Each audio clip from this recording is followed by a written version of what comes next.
Les vraies voix Sud Radio, 17h-20h, Philippe David, Cécile de Ménibus.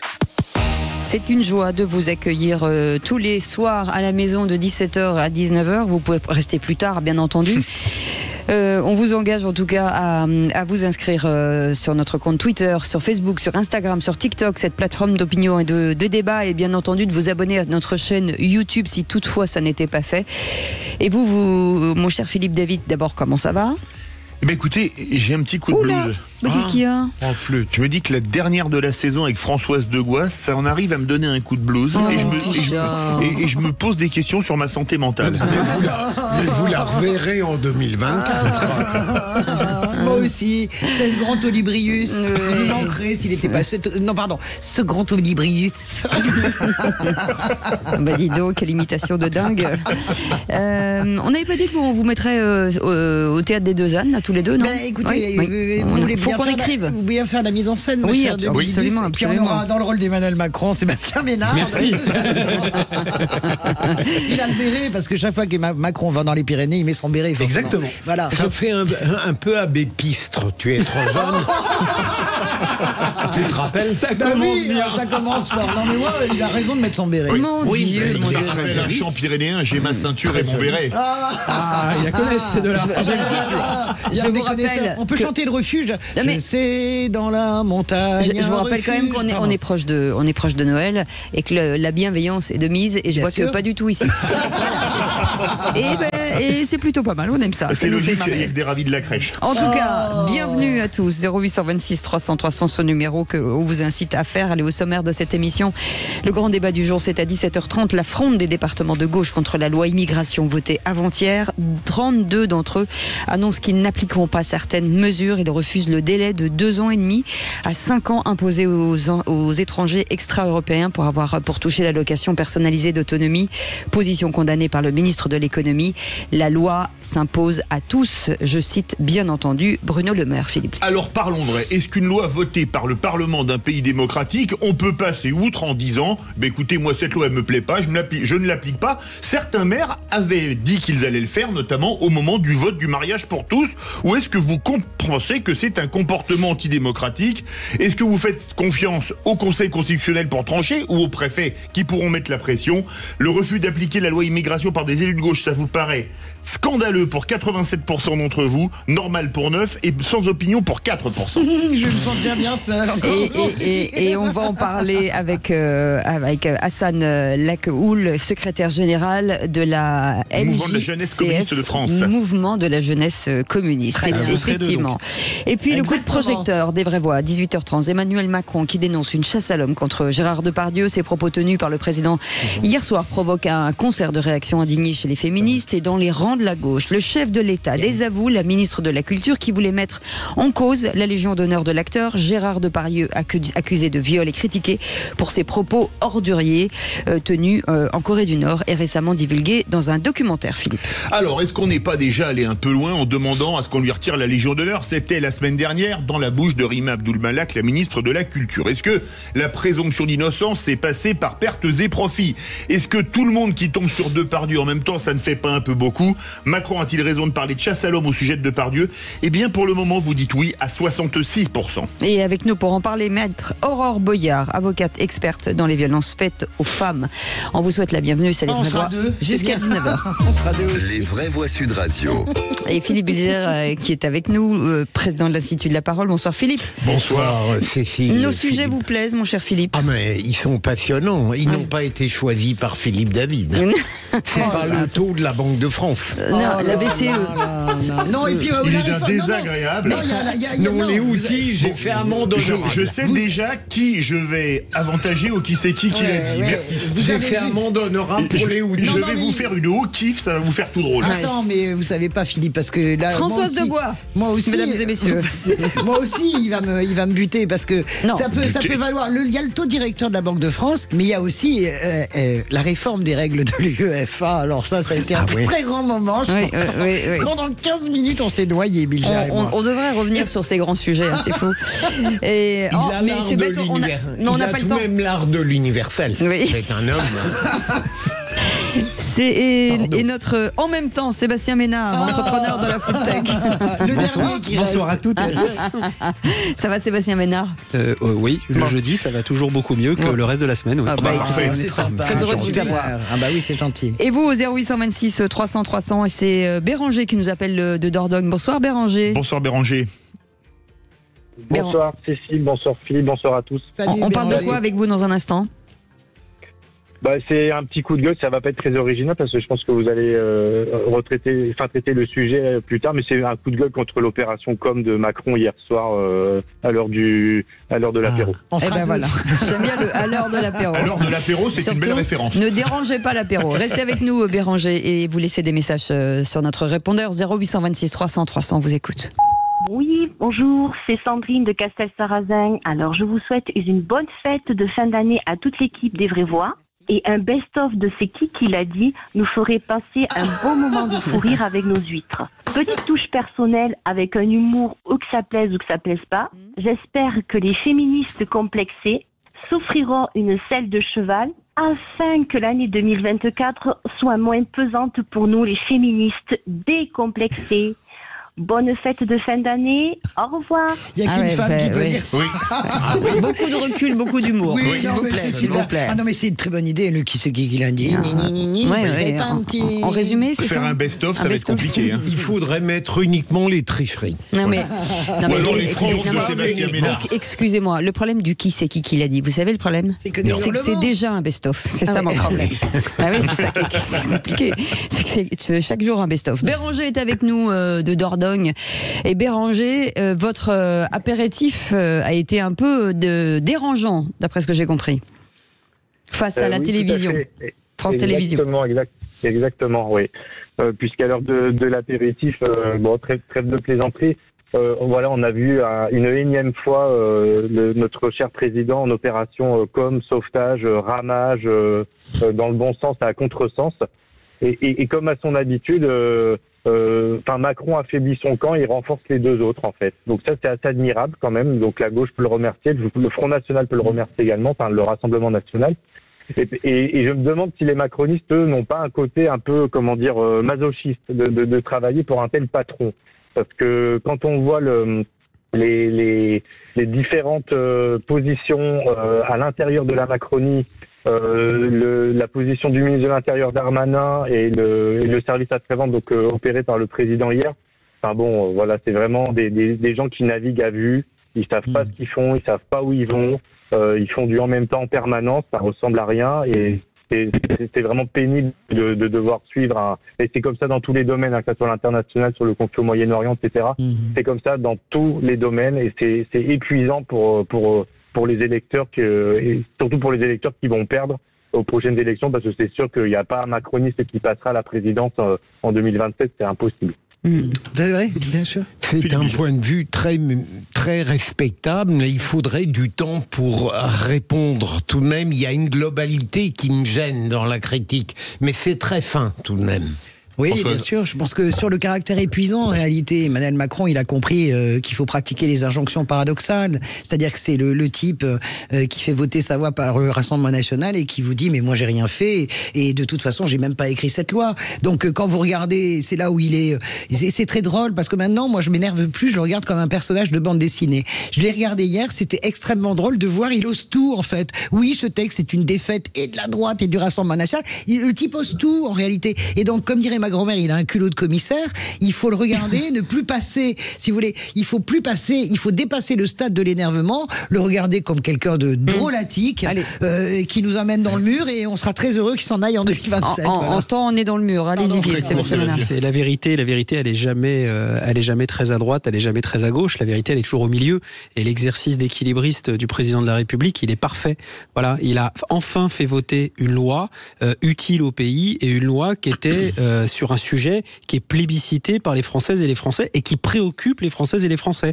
Donc pour le coup, il a réussi à faire adhérer, je dirais, sur ce texte, des gens de gauche, des gens du centre, des gens de droite, et évidemment une validation de l'extrême droite. C'était pas nécessairement d'ailleurs l'effet recherché. Voilà. Mais c'est une victoire politique d'Emmanuel Macron, incontestablement. C'est extraordinaire. En même temps, voilà, il y a Macron et puis il y a des petits Macron. Mais oui, mais non, il faudra a faire taire au Kikadi. Non, il a raison. On verra. Il a raison. Allez, moi, je faisais pareil avec Hollande. Il était à 15 points. Je continue à dire qu'il était extraordinaire. C'est bon, je comprends, Sébastien. La fidélité au camp, je comprends. C'est horrible. Allez, bienvenue à tous. Merci Béranger pour ce sujet. Vous restez avec nous et vous jouerez bien entendu quiz de l'actu face à nos vraies voix. Dans quelques instants, les 3 mots dans l'actu, ce sera avec Félix Mathieu, et Philippe Bilger. Le réquisitoire du procureur, on parle de quoi ? Le paradoxe présidentiel doit avoir des limites. Voilà. Préparez-vous, Sébastien Ménard. 0826 300 300. À tout de suite et bienvenue. Et merci de votre fidélité. Les vraies voix Sud Radio, 17h-20h, Philippe David, Cécile de Ménibus.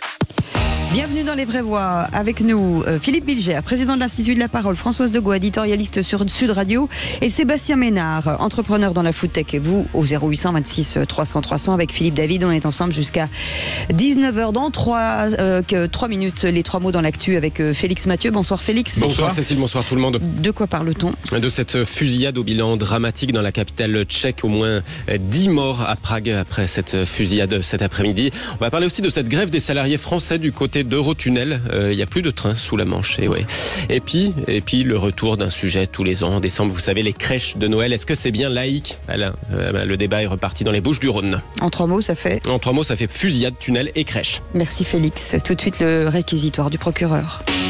Les vraies voix Sud Radio, le réquisitoire du procureur, Philippe Bilger.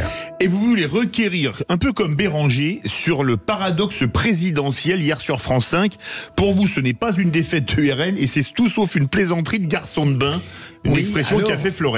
Alors, au risque d'être désapprouvé au moins partiellement par Françoise et approuvé peut-être par Sébastien, moi j'ai trouvé le président brillant techniquement. Mais la cause était désespérée. Et je pense qu'il a été amené presque à son insu de devoir assumer plus qu'il ne le pensait un projet auquel il reproche plus que des petites choses. Mais ce qui m'a frappé, il a tellement forcé le trait qu'il tombe dans un paradoxe parce qu'on peut tout dire au sujet de cette loi. Moi, je l'approuve profondément avant le Conseil constitutionnel, mais on ne peut pas dire tout de même qu'elle constitue une défaite du Rassemblement national. Parce que on a beau, pour certains, être un inconditionnel du président, on ne peut pas dire que c'est une défaite du Rassemblement national, et pas seulement parce que Marine Le Pen a parlé de victoire idéologique, mais il est évident qu'elle n'aurait pas fait son coup tactique si elle n'avait pas ressenti une très grande familiarité avec cette loi, d'ailleurs, qui n'est pas très éloignée objectivement de ce qu'un Rassemblement national totalement libre aurait voulu. Françoise Degois. Non seulement elle est copiée-collée, puisque les journalistes du Nouvel Obs se sont notamment amusés à faire les termes de la loi votée et le livret immigration de la présidentielle du Rassemblement national. C'est quasiment du copier-coller. Sur la date, sur les 2 ans de regroupement familial, sur la BL, on reprend le livret de présidentielle de Marine Le Pen 2022, on regarde la loi, c'est presque au mot près, c'est quasiment la même chose. Donc ça, Emmanuel Macron n'est pas censé l'ignorer. Écoutez, Emmanuel Macron, c'est un homme qui n'aime pas perdre, et Sébastien Bénard le connaît très bien, c'est son copain, donc il sait très bien que ce qui caractérise Emmanuel Macron, c'est qu'il ne peut pas perdre. Il avait besoin de gagner, de passer cette loi, mais sa perversion politique est telle que de toute façon, il est en train de faire un enfant dans le dos à ses principaux alliés, parce que saisir immédiatement le Conseil constitutionnel et dire hier, en plus de ça, c'est-à-dire que là, moi je suis Bruno Retailleau, je deviens fou, et d'ailleurs Bruno Retailleau n'a pas manqué d'exprimer, devient presque fou, parce que vous avez affaire faire, c'est vraiment typiquement la perversion en politique, c'est-à-dire que j'explique à tout le monde que cette loi n'a rien à voir avec le RN, j'explique à tout le monde que c'est une défaite du RN alors que tout le monde sait très bien lire et que c'est une loi copier-coller, mais en plus de ça, je saisis le Conseil constitutionnel parce que hier soir, je dis à des millions de téléspectateurs, vous savez, je suis pas d'accord avec l'histoire des étudiants, ok, donc t'es tellement faible, Emmanuel Macron, que tu n'es même pas capable d'imposer dans cette loi une mesure que tu n'aimes pas, alors que tu as passé ton temps au téléphone en commission mixte paritaire avec Elisabeth Borne et avec les députés des Républicains. C'est un texte qui est anticonstitutionnel. On a bien compris la manœuvre. Voilà, il va la vider de son sens, du sens que vous aimiez vous, Philippe Bilger. La parole est à la défense. Sébastien Alors, Ménard. après le réquisitoire du procureur Françoise Degois, oui. Voilà, exactement. Je vais essayer d'amener. Non. Je vais partager en tout cas ce qui va n'engager que moi. Effectivement, je suis d'accord avec vous, Philippe. C'est particulièrement cavalier de dire que ce n'est pas une victoire du Front National. En fait, c'est une victoire de toutes celles et tous ceux qui voulaient un durcissement de la politique migratoire française. C'est le cas de mes anciens camarades de droite, c'est le cas évidemment de mes non-camarades d'extrême droite, et c'est le cas d'un certain nombre de marcheurs centristes, mais plutôt de droite que de gauche. Voilà, ça c'est la réalité. Après évidemment, il est lié aussi idéologiquement et politiquement à un attelage venu de la gauche, voire bien de gauche, et que effectivement je pense à Beaune, je pense à d'autres camarades qui eux pour le coup vivent assez mal ce texte. Allez, merci beaucoup les amis. Tout de suite les 3 mots dans l'actu avec Félix Mathieu. Les vraies voix Sud Radio. 3 mots dans l'actu qui sont Félix, fusillade, tunnel et crèche. Une fusillade fait au moins 10 morts et plusieurs dizaines de blessés à Prague. L'assaillant a été éliminé, indique la police tchèque. Une grève des salariés français d'Eurotunnel immobilise les trains et entraîne la fermeture depuis ce midi du tunnel sous la Manche. Et puis est-il bien laïque ce petit Jésus? Le retour d'un marronnier du mois de décembre, le débat sur les crèches dans les lieux publics. Le département des Bouches-du-Rhône remet un santon dans la machine. Les vraies voix Sud Radio. Une scène d'horreur et de panique dans la capitale tchèque. Un homme a ouvert le feu dans un bâtiment universitaire du centre de Prague. Il y aurait au moins 10 morts et plusieurs dizaines de blessés. La police annonce que l'assaillant a été éliminé. Selon les médias tchèques, la fusillade s'est produite tout à l'heure à la faculté des arts. Les enseignants, les étudiants ont reçu l'ordre de s'enfermer pendant l'intervention de la police. Une chaîne de télé fait état d'une explosion puis d'un tireur sur le toit du bâtiment. Bâtiment situé dans le centre historique donc de la capitale tchèque. Le ministre de l'Intérieur tchèque demande aux habitants de suivre les instructions de la police qui a fermé la zone et qui a demandé aux personnes vivantes à proximité de rester chez elles cet après-midi. Ouais, c'est terrible cette fusillade. On parle d'un suicide, visiblement, peut-être. Sur les motivations, sur les... Ça ressemble au massacre en Suède. Je me souviens en Norvège. Oui, ça ressemble à quelque chose de très froid, de très pensé. On installe un pied. Vous avez vu, il a installé, mais je regardais les images que Cécile m'a montrées là tout à l'heure. Il installe un pied, son fusil sur pied, donc c'est pas émotionnel. Ouais. Deuxième mot difficile après, deuxième mot, tunnel à quelques jours de Noël. Une grève surprise entraîne la fermeture du tunnel sous la Manche. Oui, alors que les départs en vacances commencent, une grève surprise des salariés d'Eurotunnel entraîne cette fermeture du tunnel sous la Manche, ce qui crée un peu la panique dans plusieurs gares européennes. C'est une grève en fait des salariés français d'Eurotunnel, filiale du groupe Getlink, qui propose cette fermeture depuis ce midi. Welcome in France. Résultat, plus aucun Eurostar ne peut emprunter l'ouvrage. Les navettes qui emportent les voitures, les camions sont également bloqués, donc pas de liaison sous la Manche pour le moment. Et enfin, 3e mot, crèche, avec le retour d'un marronnier du mois de décembre. Eh ben oui, tradition pour certains, atteinte à la laïcité pour d'autres. Comme chaque année à Noël, le débat sur les crèches installées dans les bâtiments publics refait surface. Dernier épisode en date, la présidente des Bouches-du-Rhône, Martine Vassal, qui a fait installer une crèche dans le hall du conseil départemental. Sur les réseaux sociaux, elle se dit fière de ses racines judéo-chrétiennes. Mandy Graillon est l'élu délégué à la culture provençale au département. Nous, avant tout, si on met cette crèche dans le hall, ce n'est pas pour une revendication religieuse, c'est pour mettre en avant un savoir-faire originel de notre région. Sur 150 centonniers français, on en a 120 qui sont sur le territoire départemental. Et deuxièmement, ce que je dis à ceux qui voudraient polémiquer sur la question, c'est que cette crèche, elle est donc dans le hall du département depuis plusieurs années. Nous n'avons jamais eu de plainte. Il faut qu'ils se rendent à l'évidence. Ça ne dérange pas les gens. Des propos recueillis par Lionel Maillet pour Sud Radio. Un mot, Sébastien Ménard ? Nous, à Biarritz, on a fait le choix, on n'en a pas, en fait, dans le hall, mais il y a beaucoup d'élus qui partagent, on ne va pas s'en cacher, une foi chrétienne et qui ont publié sur leurs réseaux sociaux des crèches perso, etc., qu'ils ont pu monter. Mais moi, je déplore, en fait, le fait qu'on ne puisse plus parler de Noël, qu'on ne puisse plus parler de crèche, etc. Mais encore une fois, ça n'engage que moi. Mais il y a plein d'entreprises qui demandent maintenant de dire bonne fête et non joyeux Noël. Je vous en parlerai tout à l'heure, parce que c'est mon coup de gueule du jour, parce que c'est exactement ce que je vais teaser un petit peu, c'est exactement ce qui s'est passé. C'est-à-dire que j'ai eu un comité de direction que je dirige il y a quelques jours. On me disait, Monsieur le Président, de quoi allez-vous parler ? Je dis de Noël et de cette sainte fête de Noël. Je ne vous dis pas le tollé au sein de mon entreprise. Là, je vais rejoindre, on va faire unanimité parce que je trouve ça complètement dingue. La manière dont on s'excuse d'eux. Allez, on va en parler et dans un instant, suite à l'adoption du projet de loi immigration. 32 départements de gauche ont donc assuré qu'ils ne durciront pas les conditions de versement de l'allocation personnalisée d'autonomie sur le territoire. Avec cette question, Philippe, le refus d'appliquer la loi d'immigration pour les élus de gauche vous paraît normale, scandaleuse ou ne se prononce pas. Eh bien, pour le moment, vous êtes 86% à trouver ça scandaleux. Alors, vous trouvez ça scandaleux parce que on doit appliquer la loi en France, même si on n'est pas du bord politique qui l'a voté, ou alors vous dites non, c'est de la désobéissance civique. Appelez-nous au 0826 300 300. Et Hassan Lekoul est avec nous, un secrétaire général de la jeunesse communiste. Bonsoir, merci d'être avec nous. Bonsoir. Est-ce que le volet concernant cette allocation personnalisée d'autonomie est inconstitutionnel ou indigne selon vous ? Une partie de la loi est contraire à la Constitution, le président le sait, et maintenant il demande au Conseil constitutionnel d'avoir le courage qu'il n'a pas eu. On en parle dans un instant. 0826 300 300, soyez les bienvenus. Les vraies voix Sud Radio jusqu'à 19h. On est ravis de vous retrouver. Merci de votre fidélité. Vous êtes de plus en plus nombreux à nous écouter, à nous suivre sur les réseaux sociaux. Et pour ça, merci. Philippe Bilger est avec nous. Président de l'Institut de la Parole. Françoise Degault, éditorialiste Sud Radio. Sébastien Ménard, entrepreneur de la food tech. Ils ont l'air sérieux comme ça, mais attendez, 18h moins 10, vous allez voir s'ils sont sérieux.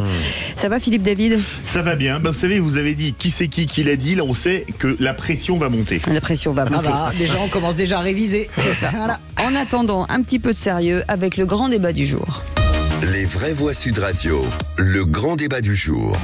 Le Lot, comme 32 départements, refuse d'appliquer la future loi immigration sur un aspect de préférence nationale. Il y aurait des petits roitelets locaux qui décideraient de ne plus appliquer les lois de la République. C'est de la sédition. Pour d'autres départements plutôt de gauche, on votera une allocation d'autonomie universelle. La gauche commente alors que la gauche a voté une motion de rejet qui aboutissait in fine à un texte bien plus ferme. On a de vraies valeurs républicaines, on respecte la loi. Même qu'elle ne convienne pas, on la respectera et on la contournera pas, on la complétera. Et donc la fronde des départements de gauche contre la loi immigration votée avant-hier, 32 d'entre eux annoncent qu'ils n'appliqueront pas certaines mesures. Ils refusent le délai de 2 ans et demi à 5 ans imposé aux étrangers extra-européens pour pouvoir toucher l'allocation personnalisée d'autonomie. Position condamnée par le ministre de l'économie qui a dit « la loi s'impose à tous ». Leur répond bien sûr Bruno Le Maire, Philippe. Alors parlons vrai, est-ce que pour vous, des élus qui refusent d'appliquer une loi votée dans un pays démocratique, c'est scandaleux ou est-ce que c'est normal ? Est-ce que c'est de la désobéissance civique ? Est-ce que c'est pas quelque part un bis repetita des élus qui avaient dit « moi je suis contre le mariage pour tous et donc je ne célébrerai pas de mariage pour tous dans ma mairie ». Qu'est-ce que vous en pensez ? Eh bien pour vous, à 86% c'est scandaleux, à 9% c'est normal et vous êtes 5% à ne pas vous prononcer. On attend vos appels au 0826 300 300. Avec ce message d'Olive qui nous dit donc dans ces départements on pourra aussi brûler des feux tricolores, ne plus s'arrêter au feu rouge puisque ces départements n'appliquent pas la loi. On pourra donc ne pas nous verbaliser. On va en parler avec Hassan Lekoul qui est avec nous, secrétaire général de cette jeunesse communiste. Bonsoir, merci d'être avec nous.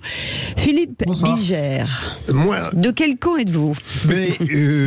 On se demande. C'est un suspense insoutenable. C'est le tirage au sort de la Coupe du Monde. Non, mais on ne sait jamais, il peut changer. Plus sérieusement, et paradoxalement, il est très difficile de démontrer le caractère absurde, tellement certaines transgressions sont anti-républicaines. Pour moi, c'est une honte démocratique. Je voudrais rapidement, essayons d'imaginer demain qu'un gouvernement de gauche met en œuvre une loi discutée par les départements de droite et que ces départements décideraient de ne pas appliquer certaines dispositions de la loi. Croyez-vous qu'on discuterait aux vraies voix de la validité ou non d'une telle attitude? Bien sûr, il y aurait une réprobation générale. Deuxième élément, il est tout de même surprenant. Lorsque des mesures de droite sont votées, eh bien, très souvent, la gauche s'y oppose en disant « Ah, il y a l'état de droit ». Là, bizarrement, 32 départements veulent se constituer en quelque sorte en république autonome et décident de ne pas appliquer une disposition parce qu'elle ne leur convient pas, alors qu'elle est dans la loi. Je trouve que c'est extrêmement grave, non seulement aujourd'hui, mais pour le futur. Imaginons ce qu'on pourra faire en ayant une telle attitude. Alors, moi, je rigole, hein. Moi, ça me fait marrer parce que d'abord, je voudrais remercier Emmanuel Macron, Marine Le Pen et également Bruno Retailleau et Olivier Marleix, Éric Ciotti. Je les remercie parce que on ne pouvait pas avoir un plus beau cadeau de Noël, la gauche, que ce qui est en train de se passer. D'abord, évidemment, le texte infâme, mais ça, je l'ai déjà dit, cette espèce de salmigondi, ce trio infernal, ce ballet où chacun essaie de tirer les marrons du feu. La gauche, c'est formidable parce que vous avez trouvé un moyen, et j'en suis très heureuse, de ressouder la gauche. Et la gauche, qu'elle fait, elle se met pas. Mais c'est là que vous ne lisez pas bien, vous n'avez pas de finesse. Elle ne se met pas. Eh ben, bien sûr, vous allez voir. Déjà, les 32 départements, je vous rappelle que c'est l'ensemble de tous les horizons. Hein. Et les mairies, vous avez Jeanne Barzéquian, la maire de Strasbourg, vous avez des élus verts, vous avez donc, voilà, là déjà, et je comprends. Et par ailleurs, vous ne savez pas lire, c'est pas qu'elle n'applique pas la loi. Elle va appliquer d'abord cette loi, laissons d'abord le Conseil constitutionnel dire. Deuxièmement, laissons le président de la République promulguer. Là, j'entends de voir, je rigole par avance. Et troisièmement, elle ne contourne pas, elle contourne. C'est-à-dire qu'elle va appliquer toute la partie qui est obligatoire, et c'est à sa discrétion, de toute façon, aux conseils généraux qui eux versent, de créer comment dirais-je, un revenu complémentaire. Donc, personne ne pourra dire que les conseils généraux sont hors la loi, puisque de toute les façon... contribuables, non, ils vont peut-être aller un peu. Mais les contribuables, et vous avez vu, les présidents des conseils généraux, vous savez bien qu'ils ont ils ont vraiment écouté, ils ont vraiment anticipé cet argument. Vous verrez qu'il y aura des systèmes de financement, et ça sera voté comme un seul homme dans tous les conseils généraux et dans les municipalités. Il n'y a pas de non-application de la loi. Il y a quelque chose de complémentaire qui est créé pour soutenir ce que cette loi défait. Parce que c'est bien beau, hein, sur les plateaux, d'expliquer que c'est merveilleux. Ben, on verra bien ce que font les préfets, mais en attendant, il n'y a rien d'illégal. C'est Bastien Ménard. C'est un complément. C'est pas du tout une opposition. Françoise, il y a juste, vous avez juste oublié un petit point de détail. Il y a un truc qui s'appelle en droit français, pour les élus locaux, le contrôle de légalité. Bien sûr. Donc, vous verrez. Les conseils départementaux, les communautés d'agglomération, les conseils municipaux, les conseils régionaux, je peux terminer s'il vous plaît, peuvent prendre toutes les dispositions et imaginer toutes les fantaisies possibles pour contourner, enjamber et donc piétiner cette loi. Il n'est pas sûr qu'en tout cas, dans la mesure où ce sont les préfets qui vont être garants de l'application de cette loi, je suis pas certain, je vais terminer s'il vous plaît, je ne suis pas certain que ces procédures dites de contournement résisteront au contrôle de légalité. Vous savez, le service juridique, service juridique de l'Association des départements de France, il est aussi balèze que n'importe quel juriste. On va faire réagir notre expert. On y va. Hassan Lakoul, est-ce que finalement on peut dire encore qu'on défend l'état de droit quand on se refuse à l'appliquer? Non, on l'applique, mais on le contourne. Non, il faut être juste dans ce que vous dites. Non, mais quand on l'applique, mais on contourne. Oui, donc on l'applique pas totalement. Hassan Lakoul. Oui, écoutez, moi je pense que ces présidents de conseils départementaux, ils ont tout à fait raison. Pour nous, c'est quand même hors de question, pour remettre un petit peu d'humain dans le débat, pour dire de quoi on parle. Là, c'est des gens qui travaillent, qui cotisent, qui payent des impôts, qui ont des enfants scolarisés, qui vont se voir privés d'allocations de rentrée scolaire ou d'APL. Mais c'est quand même scandaleux. On veut quoi? On veut que ces familles, on les mette à la rue, que les personnes âgées qui ont travaillé toute leur vie se retrouvent à la rue. Ça, c'est quand même quelque chose. Il faut en parler de ça. On veut que les enfants aillent à l'école sans fourniture. Non, c'est inacceptable. Et donc, je pense que les conseils départementaux ont raison. Ce sont des gens de conviction.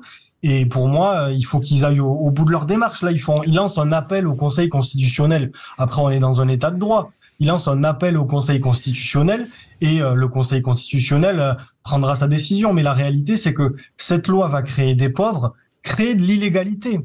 Et ça, c'est une honte. Et le conseil départemental, c'est la solidarité, c'est l'institution qui accompagne les familles qui en ont besoin, c'est l'institution de proximité. Ce sont des gens de valeur avec des convictions et je pense qu'ils ont raison d'aller au bout de leurs convictions. Philippe, et je pose une question quand même, excusez-moi, je pose une question. Et les maires de droite qui appliquent pas la loi quand on dit qu'il faut construire des logements sociaux, la loi SRU. Après ce qu'on dit, ils se sont mis en dehors de la République, ces maires. Mais monsieur, on paye des amendes et vous avez des vous avez des collectivités. Donc vous respectez pas la loi. Mais attendez, c'est méconnaître ce qui se passe sur le terrain. Nous, quand vous prenez la ville dans laquelle je suis élu, Biarritz, vous n'avez pas de foncier disponible ou tellement peu. Et évidemment, comme c'est une ville de villégiature, comment vous voulez construire? On va construire quoi? On va construire des tours de 33 étages sur le littoral. C'est pas ça le problème, c'est que le foncier, vous l'avez utilisé. Non mais excusez-moi, voilà, le foncier. Attendez, personne ne comprend. Le foncier, vous l'aviez, il a été utilisé à autre chose. Mais il a été utilisé avant la loi, la loi SRU. Bien avant, il n'y avait plus de foncier. Il y avait déjà plus de foncier. Bien sûr, Neuilly, c'est le même cas. Il a tout à fait raison sur la loi SRU. Sur des usages, par exemple, quand vous avez maintenant des mairies de droite qui imposent, par exemple, obligatoirement, de façon absolue, vraiment la viande de porc à la cantine, c'est un usage, hein, c'est pas légalisé, mais c'est de la même manière. Là, moi, je suis désolé de vous le dire. C'est pas toutes les villes de droite. Mais donc, je vous dis juste que chacun s'arrange comme il veut. Donc, je veux bien qu'on hurle à la fin de l'état de droit. Je dis juste, vous pouvez hurler à la fin de l'état de droit. Je ne hurle pas. J'attends. Il attend son tour. Oui, il peut hurler. Mais je voudrais, c'est monsieur le secrétaire général. Secrétaire général, oui. Secrétaire général.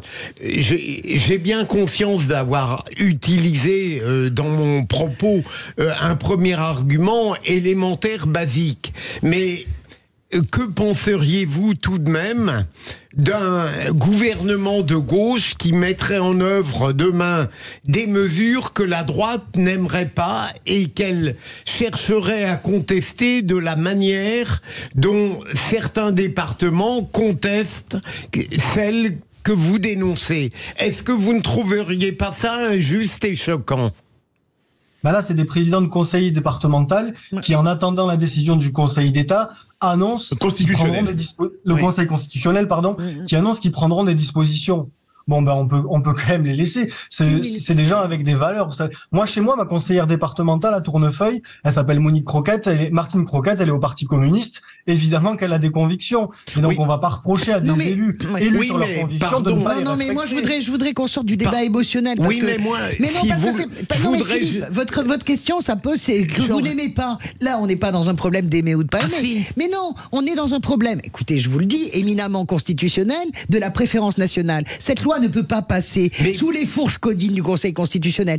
La gauche, elle existe déjà. Mais non, arrêtez, vous n'allez pas me sortir. Je connais les arguments d'Elisabeth Lévy, de Pascal Pro, je les connais, c'est toutes les mêmes. Mais Michel Rocard, par exemple. Non, mais là, on n'entend rien. Je voulais juste vous dire, pardonnez-moi, je voulais juste vous dire, on connaît les hauts fonctionnaires, etc. La France est une démocratie sociale. On ne parle pas d'accès à la fonction publique. On parle de droits sociaux. On parle de gens qui vivent légalement sur un pays qui n'ont pas les mêmes droits que les citoyens. Donc ça ne peut pas rentrer dans notre Constitution. Françoise, on part au 0826 300 300. Le sujet fait réagir notre vraie voix du jour. Béranger de Dordogne, qu'est-ce que vous en pensez? Vous soutenez les présidents de conseils départementaux ou pas? Non. Non, sans les soutenir, je les comprends. Mais après, le souci, c'est qu'avec les présidents des conseils départementaux de gauche, ils se cambrent comme un seul homme sur les grandes causes humanistes. Mais quand il y a eu des mouvements un peu plus populaires qui venaient de l'intérieur profond de la France, on les a beaucoup moins entendus. Cette posture-là, elle me dérange. Parlez des gilets jaunes. Oh non, ils étaient quand même sur les ronds-points. Les gens de gauche, ils étaient avec vous quand même. Non. Au début, certains les traitaient de fachos. Sur le mouvement des gilets jaunes, la posture de la gauche a été absolument scandaleuse. C'est un autre débat. Et par contre, ce qui est intéressant dans cette crise qui s'annonce, parce que c'en est une, effectivement, là je rejoins Françoise, ça passera pas sous les fourches codines du Conseil constitutionnel. Mais ce qui est intéressant, c'est la crise que ça illustre. C'est-à-dire, une fois de plus, on est dans une démocratie qui est on est dans une république qui est beaucoup trop verticale, beaucoup trop centralisée, où un seul homme quasiment décide parce que Macron est dans le coup avec Darmanin en reprenant les idées du Front National. Qu'ils servent ou qu'ils desservent le Front National in fine, ça on le verra plus tard aux élections. Moi, à mon avis, ils le servent. Mais bon, ça c'est que mon avis. Mais ça illustre une fois de plus la crise démocratique, en fait. La crise démocratique, et même les élus eux-mêmes en ont marre de ce centralisme étatique, républicain, qui veut absolument tout imposer. Il faut qu'on respire dans ce pays, et il faut que la démocratie respire plus et qu'elle se rapproche des citoyens. Et après, on aurait vu, éventuellement, dans certains cas, qu'on applique ou qu'on n'applique pas une loi. Moi, ça me choque pas, hein, mais parce qu'on est dans un état de crise démocratique permanent. Voilà. Allez. Sébastien Ménard, une réaction courte et on retourne au 0826 300 300. J'aimerais vous dire qu'il y a beaucoup de pays dans le monde qui aimeraient vivre des crises démocratiques comme celle de France. Et simplement, encore une fois, Emmanuel Macron n'a pas donné un blanc-seing à Darmanin, à Marine Le Pen ou à quiconque. Il a simplement répondu aux attentes des Françaises et des Français. Et vous seriez bien inspiré d'écouter un petit peu plus les Françaises et les Français. Allez, 0826 300 300, Laetitia qui nous appelle de Gironde. Bonsoir Laetitia. Bonsoir Laetitia. Oui, bonsoir à tous. Alors, en fait, moi, concernant ce débat, alors j'ai pas trop écouté, en fait, au début. En fait, c'est un peu toujours la même chose, quoi. Là, on est en train de virer sur quelque chose de vraiment très, très à droite. Je trouve ça scandaleux. Après que certains politiques s'offusquent et refusent d'appliquer cette loi, je trouve ça tout à fait normal. En fait, je pense qu'il faut avoir une politique d'immigration cohérente et surtout solide. Peut-être aider les pays en voie de développement, parce que si les gens crevaient moins de faim dans leur pays, si la France, au lieu de balancer des armes, aidait plutôt les pays, balancer cet argent pour que les pays se développent, peut-être que les pays, les gens ne se déracineraient pas de leur pays pour essayer de chercher une vie meilleure ici. Et à partir du moment où les gens sont ici et que ça a suivi effectivement un fil de la loi, qu'ils ont été acceptés, en fait, voilà. On n'a pas à les brimer sur le sol français. Je suis désolée, on a tous les mêmes besoins et on a tous les mêmes droits à partir du moment où on est ici. Donc je suis complètement contre le. Laetitia, la France aide quand même beaucoup de pays. Hein. Il ne faut pas l'oublier non plus. Alors non, d'abord, c'est vrai ce que vous dites, Cécile. Laetitia, merci, parce que je pense que vous mettez le doigt sur la chose la plus importante, c'est le co-développement. La part du développement à l'État, le co-développement, Cécile, a baissé énormément sous Emmanuel Macron. Je pense qu'il faut faire, alors pour le coup, je suis sûr que Sébastien serait d'accord avec moi, des joint ventures, c'est-à-dire véritablement de l'exportation, de savoir-faire. Le Sieur l'a fait, je cite une marque, par exemple en Côte d'Ivoire, ils sont en train ils travaillent main dans la main. Il faut aider ces pays à se développer. Et dernier point, par rapport à l'opinion, ce que les Français veulent, j'en ai un peu marre d'entendre depuis 3 jours, on n'a fait que ce que voulaient les Français. Vous savez, en 1980, 72% des Français sont opposés à l'abolition de la peine de mort. François Mitterrand, avant de rentrer dans les deux tours, avant de rentrer dans le débat d'entre les deux tours, on lui dit, quel est le dernier sondage ? 70% Badinter lui dit, et il dit rien. Et il maintient sa position de conviction d'abolition de la peine de mort. Ça n'a pas empêché d'être élu. Voilà. Parfois, mais si c'est pas ça n'est pas du tout le même thème. Et François Mitterrand cherchait à faire oublier toutes les condamnations à mort qu'il a fait exécuter. Écoutez les amis. Allez, on a notre expert qui attend. Hassan Lakou, il nous reste 4 secondes. On va laisser un peu plus de temps pour conclure. Est-ce que vous pensez que les préfets vont réagir ? Qu'est-ce qui va se passer d'après vous ? Moi, je pense qu'il faut voir ce que dira le Conseil constitutionnel. On verra ce que disent les préfets. En tout cas, là, il y a un énorme paradoxe. C'est qu'on a Darmanin, Macron qui passent leur temps à dire il faut que les étrangers qui arrivent en France s'intègrent. Et là, ils font tout pour les exclure de la société. Donc, je pense que là, on a une contradiction qui est en train de sauter aux yeux du gouvernement. Et à force de fracturer la France, Macron a même fâché les élus locaux. Donc, on se demande jusqu'où il va aller. Merci beaucoup, Hassan Lakou, d'avoir été avec nous, secrétaire général de cette jeunesse communiste. Dans un instant, avec Béranger, qui va, j'espère, et j'imagine, vous mener la vie dure, nos vraies voix du jour. Moi, je suis vous allez pour voir. Béranger. Je suis pour Béranger. Voilà. Comment elle attrape le truc. Allez, vous restez avec nous dans un instant, le quiz de l'actu. Les vraies voix Sud Radio, 17h-20h, Philippe David, Cécile de Ménibus. Chers amis, on est ravis de vous retrouver et cette grande famille Sud Radio qui se dispute, qui se réconcilie, qui se fait des bisous. Là, ça va être pire que tout, c'est pas se disputer. Philippe Bilger est avec nous, Françoise Legault est avec nous, Sébastien Ménard. Ça, c'est les vrais sujets maintenant. S'il vous plaît. Et les vrais sujets, c'est avec Béranger qui nous appelle de Dordogne. Béranger, tout va bien ? Tout va bien, merci. Allez tout de suite, le quiz de l'actu. Les vraies voix Sud Radio, le quiz de l'actu. Je vous mets pas la pression, Béranger, mais il y a du lourd en face de vous. Oh non. Écoutez bien, Béranger, qui c'est qui l'a dit au sujet de Gérard Depardieu? Ce n'est pas sur la base d'un reportage qu'on enlève la Légion d'honneur. Attendez, Macron. Bonne réponse de Béranger. Ouais, c'est trop facile. C'est trop facile, hein, franchement. Non mais on se chauffe, on se chauffe. Ça va. Mieux que ce soit facile, j'aurai un point. On est en tour de Qui chauffe. c'est qui l'a dit sur les propos de Macron sur Depardieu? C'est de la rhétorique masculiniste. Béranger. Sandrine Rousseau. Bonne réponse de Béranger. C'est pas possible, j'aurais eu 2 points. Les amis, même sans tricher, on avait trouvé. On avait tous ça. Oh. Qui Mais c'est il est qui l'a drôle, dit? Écoutez, c'est important de reprendre le chemin de la NUPES. Béranger. Oh, peut-être un copain de Mélenchon. Qui? Ah ben oui. Je sais pas, Alexis Corbière. Non. Emmanuel Bompard. Bonne réponse. Ah, non, mais je Manuel sais. Bompard, Ah, je c'est l'ai vrai. dit, c'est hier sur Non, mais elle l'a dit, elle l'a dit, elle l'a dit, elle l'a dit. Elle Qui l'a dit. c'est il est fort, qui ce l'a dit? Béranger. Qui c'est qui l'a dit sur les ministres qui menaçaient de démissionner mais qui sont restés à leur poste est plus important qu'avoir des convictions? Béranger. Ah, je l'ai vu ça. On ne sait pas si c'est une vacherie ou si c'est ça. Ah, c'est une vacherie ou pas? Allez, Sébastien. Sébastien Chenu. Bonne réponse de Sébastien. T'as raison, Oh, t'as c'était raison. logique, c'était un Ah Sébastien. ben non, on est bon pour le moment, on a Oui, tout. mais lui, Oui, Non. c'est il y a la un place. mystère. là. Philippe, faut que vous vous mettiez là pour le qui Oui, c'est qui l'a mais dit. je me demande, il y a des coulisses là, je comprends pas. Qui Parce c'est qu'en gros, qui l'a c'est pas dit possible, il est pas assez. sur la loi immigration? Je veux bien acter que le président Macron et le gouvernement n'ont pas pris les voies du Front National, mais ils ont pris ses idées. Ah, je sais. Attendez. Moi je sais. C'est Béranger. Bonne réponse de Béranger. Non, Mais non, non, c'est mais Béranger qui l'a Il est dit. trop, Béranger. Il est fort, Béranger. Mais il est trop bon. Qu'est-ce qu'il est Qui bon. c'est qui l'a dit? Toujours sur la loi immigration. Ce texte va dans le bon sens. Oh. C'est un maire de grande ville. Ah, je sais. Béranger. Je sais pas, je tenterai Ménard. Non. Louis Alliot. Ah, bravo, super, super. Dis donc, vous répondez tout ce qui concerne Mais on a RN, tous, vous, c'est on a bizarre. Hein. Oui, il répond Allez. tout le Mais RN. où Tu est-ce vois que vous déjà. avez trouvé les Jamais bons Alliot. Jamais. S'il vous plaît. Qui c'est qui l'a dit sur la loi immigration? Le fait de dire que nous avons besoin de millions de travailleurs étrangers est dangereux. Béranger. Ça peut être n'importe qui. Attendez, Non. vous avez dit quoi? Non, il a Marine dit Le Marine Pen. Le Pen. Non, Marine c'est Le pas Pen. le même bord, pas du tout. François Bayrou. Bonne réponse Ce matin de sur Sud Radio, Françoise Degois. chez, C'était ce Jean-Jacques matin Bourdin. sur Sud Radio.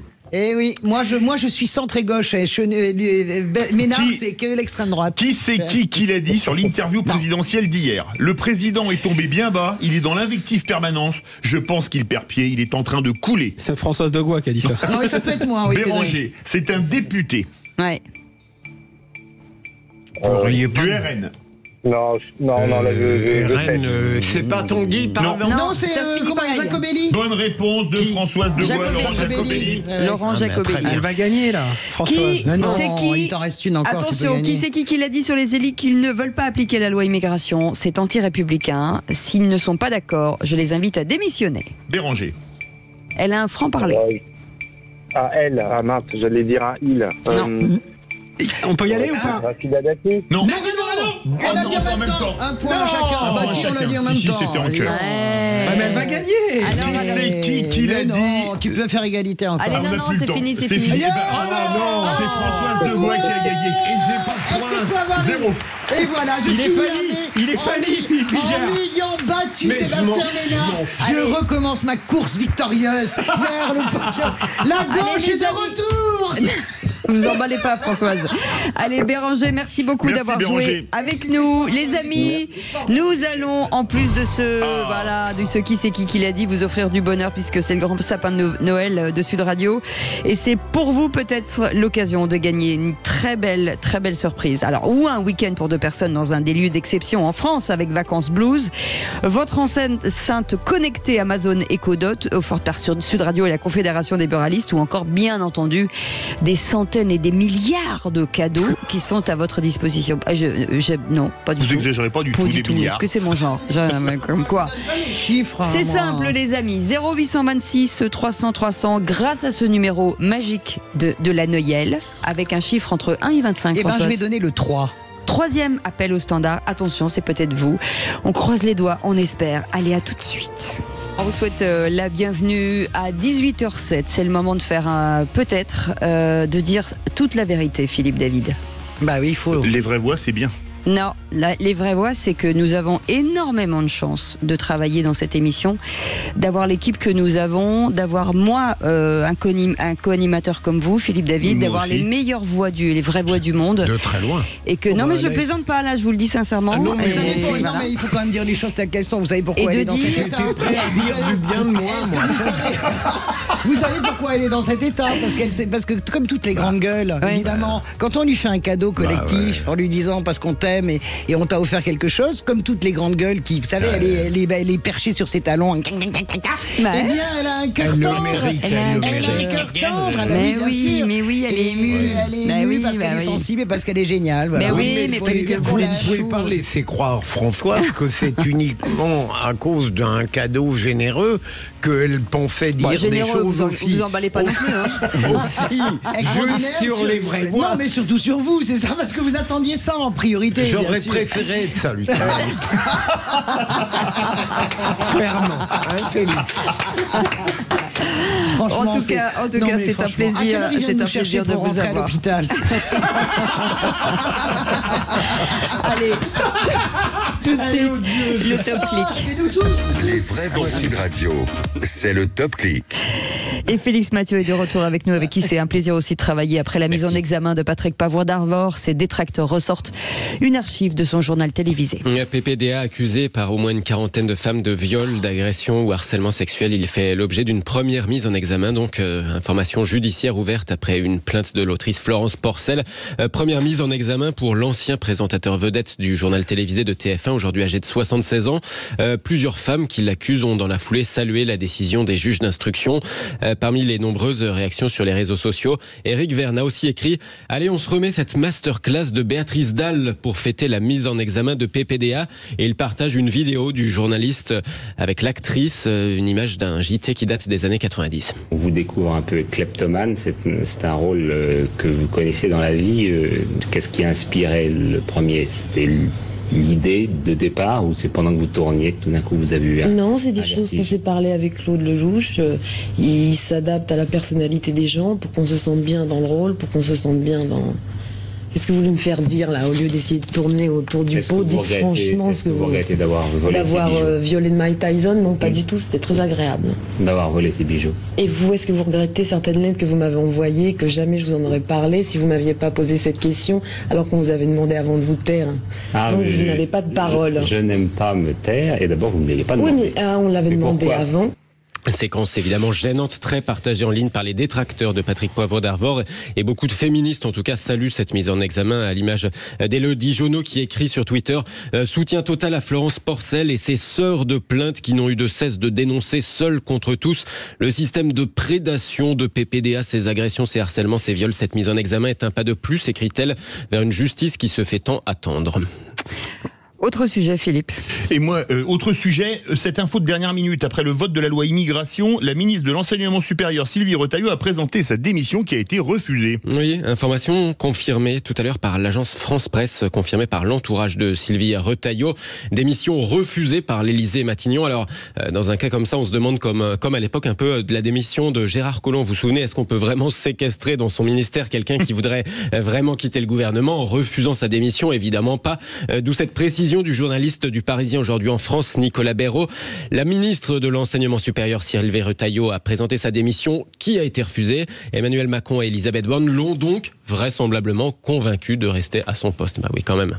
Merci beaucoup, Félix. Et moi, il y a une chose qui ne buzz pas et je ne comprends pas qu'elle ne buzz pas plus. Alors, j'ai souvent exprimé mon mécontentement sur le flicage permanent des automobilistes. Et vous avez aimé les radars de feu, vous avez aimé les radars de vitesse. Eh bien maintenant, il va y avoir, accrochez-vous bien, des radars thermiques. Oui, des radars thermiques, pourquoi? Pour contrôler si vous avez le droit ou non de rouler sur une voie de covoiturage. Certains petits malins avaient pensé mettre des baudruches à la place, mais avec les caméras thermiques, ça ne passera pas. Alors moi, j'en ai marre de ce flicage permanent, parce que finalement, si vous allez avec votre femme faire des courses, c'est pas du covoiturage. Vous ne devriez théoriquement pas rouler sur la voie de covoiturage. Alors, Qu'est-ce que c'est que ce flicage à répétition que les Français subissent sur les routes un peu partout en France? Et même si ce n'est pas une atteinte à la vie privée, que filmer les gens dans leur voiture, qu'est-ce que c'est? Philippe Bilger, ça va s'arrêter quand? Pardon, je suis l'esprit lent. Expliquez-moi concrètement. Il y a des voies maintenant qui vont être réservées au covoiturage. C'est-à-dire que vous n'aurez pas le droit de conduire tout seul. Vous serez obligé de prendre quelqu'un. Mais si vous amenez votre femme pour faire des courses, c'est pas du covoiturage, c'est que vous allez faire les courses à deux et vous pouvez prendre ses fils alors que vous trichez. Moi, j'en ai marre qu'on flique les gens en permanence. On va fabriquer des voies pour du covoiturage. Non, mais excusez-moi, c'est pas la peine de prendre cet air étonné, Philippe Bilger. Mais je suis très étonné. Je suis très étonné. Non, mais bien sûr. Qu'est-ce que j'apprends? Ça c'est culte, on peut pas reprendre. Je ne suis pas à jour ou quoi? Non, vous n'êtes pas à jour, ça c'est évident. Parce que vous êtes 100%. Vous êtes encore sous Windows 95. Non, c'est ça. Et arrêtez de tapoter. Arrêtez de tapoter sur votre Minitel, surtout. Soyez bien aimable. Non, mais c'est le covoiturage, ça prend une ampleur incroyable. Vous n'avez pas de voiture, vous êtes à Paris. Donc, je connais mais vous ne le pratiquez pas. Mais il y a des milliers de gens, des millions de gens de plus en plus qui utilisent le covoiturage. Donc c'est pas idiot.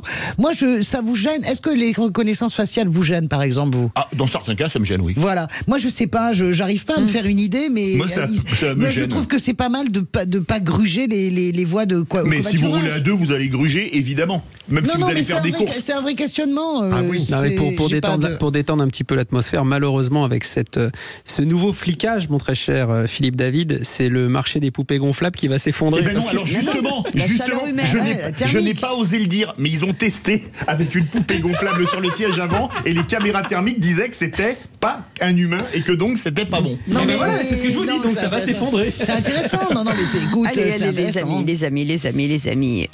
Philippe Bilger, il faut qu'on fasse une petite refonte de 2-3 sujets, comme ça on va vous remettre à la page. Non, mais reconnaissez que c'est un peu étrange ce covoiturage. Mais pourquoi vous trouvez ça étrange? Vous, si une belle blonde de 20 piges vous prend en covoiturage, je suis sûr que vous ne trouverez pas ça étrange. Bien sûr, mais elle ferait bien, elle.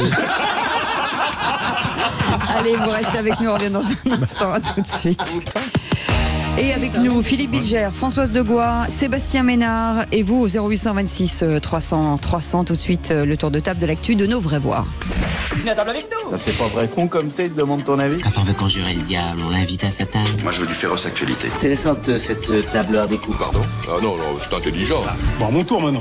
Le tour de table. De l'actualité. J'adore ce jingle. Con comme t'es, on te demande ton avis. Ça me fait vraiment rire, pardon. Ce n'est pas pour viser Philippe Bilger. J'étais inquiète. Est-ce qu'on pourrait l'avoir, pardon, qu'est-ce que j'entends, s'il vous plaît? On pourrait pas l'avoir dans un jingle? Non, parce que ça, pardon, qu'est-ce que j'entends, j'adore. Et vous n'aimez pas, Philippe Bilger, les journalistes mondains, mais qu'est-ce que c'est qu'un journaliste mondain? Oui, bizarrement, je vais compléter un tout petit peu ce qu'a dit Cécile sur les vraies voix. Depuis quelque temps, je suis un peu agacé, surtout à la télévision, par des débats où je sens qu'il y a des affinités, des connivences qui m'échappent.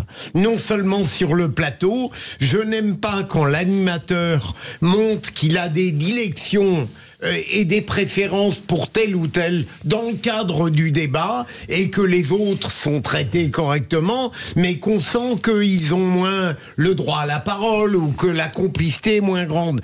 Quand on est dans un débat médiatique, il faut que tout le monde soit à égalité. Et deuxième élément, le journaliste mondain, c'est celui qui te fait comprendre qu'avec certains complices du plateau, il a des relations extérieures, il a des affinités, il a même des rencontres qui te donnent l'impression de n'être pas à égalité, encore une fois, avec les autres. Et c'est ce que j'aime profondément dans les vraies voix. On a chacun notre histoire. Pardon pour cette banalité, mais on ne la ramène pas au centre du débat. Et certes, la mienne serait passionnante, mais je la garde, et celle de Françoise et de Sébastien et celle de Cécile, n'en parlons pas, et de Philippe. Alors. Bien sûr. Non, mais c'est très agréable d'être centré sur le débat avec une sorte d'unité absolue. Je suis d'accord, mais ça c'est vraiment la dérive de ce que sont devenues les grandes chaînes. Moi, je sais très bien, j'ai dirigé le service politique d'une grande radio, on va pas dire laquelle, mais j'avais déjà ce sentiment-là. Il y a ceux qui en sont et ceux qui en sont pas. Des dîners mondains, moi j'ai toujours refusé, comme la peste, les dîners. Je vais très peu, j'en fais quelques-uns politiques parce que ça m'intéresse et que c'est avant tout des copains, mais très rarement. Je ne veux justement pas être totalement immergé dans mon milieu. Et je pense que c'est le seul moyen de rester extrêmement... parce que les journalistes libres et de pas se laisser intoxiquer par les pensées des autres. Par exemple, je dis ça, mais quand j'étais dans cette grande radio et ici aussi, quand je fais mes éditos, par exemple le matin, jamais je ne regarde la presse avant. Je ne veux pas savoir ce que les autres pensent. Ce qui est important, c'est ce que moi je pense. Je me trompe ou je me trompe pas. Et je dis ça pour parler de moi, parce que c'est exactement ce que vous décrivez. Sur les plateaux, les types qui déjeunent ensemble, qui dînent ensemble, c'est une espèce de petit club, et finalement ce petit club, d'une certaine manière, est en train de détruire un peu la presse française. Le microcosme, comme disait Raymond Barre il y a plus de 40 ans. Il a raison. Sébastien Ménard. Françoise de Gois pense, ça c'est un scoop. Bah oui, ça c'est vrai. Et elle pense librement, donc c'est plutôt rassurant. Ouais, c'est vrai. Et elle est ouverte d'esprit. Donc ça nous rassure aussi. Non, c'est pour ça aussi qu'elle est là. C'est pour ça qu'elle est avec nous. Et elle est ouverte d'esprit, mais un peu fermée à gauche. Exactement. Mais moi, quand la gauche fait des conneries, je le dis. Je me fâche avec Mélenchon à mort depuis le 7 octobre. Elle raconte aussi beaucoup de bêtises pour notre plus grand plaisir et le plaisir des auditeurs, évidemment. Il faut le souligner. Non, mais ça fait plaisir, en tout cas, Philippe, de vous entendre dire cela, parce que c'est vrai que je vous imaginais, avant de vous connaître plus personnellement, je vous imaginais dans des dîners mondains, je vous imaginais être extrêmement connecté. Il m'arrive de dîner, entendons-nous, mon cher, tous les soirs. Mais je déteste ce qu'il y a de superficiel dans la mondanité. Oui, mais la consanguinité, le problème, si vous voulez, c'est que tout ça, rajouté à tout ça, depuis 30 ans, les gens ne sont pas des idiots, sentent qu'il y a quelque chose qui leur échappe, et c'est comme ça qu'on en arrive à une dépréciation des élites, parce que moi, je ne tape pas sur les élites dans la mesure où les élites sont essentielles. Voilà, il faut des élites aussi. Enfin, il faut des élites. Ça veut pas dire que les autres sont nuls. Il faut vraiment, chaque personne est indispensable. Il y a des gens qui peuvent être fonctionnaires. Moi, je ne pourrais jamais l'être, par exemple, mais ces gens-là pourront pas être éditorialistes et je peux l'être. Et ces gens-là pourront pas être bouchés et être capables de vous faire un gigot. Bravo. Parlons-en du gigot. Ils sont quand même exceptionnels. Voilà. Et justement, on en parle du gigot avec vous, cher Sébastien Ménard.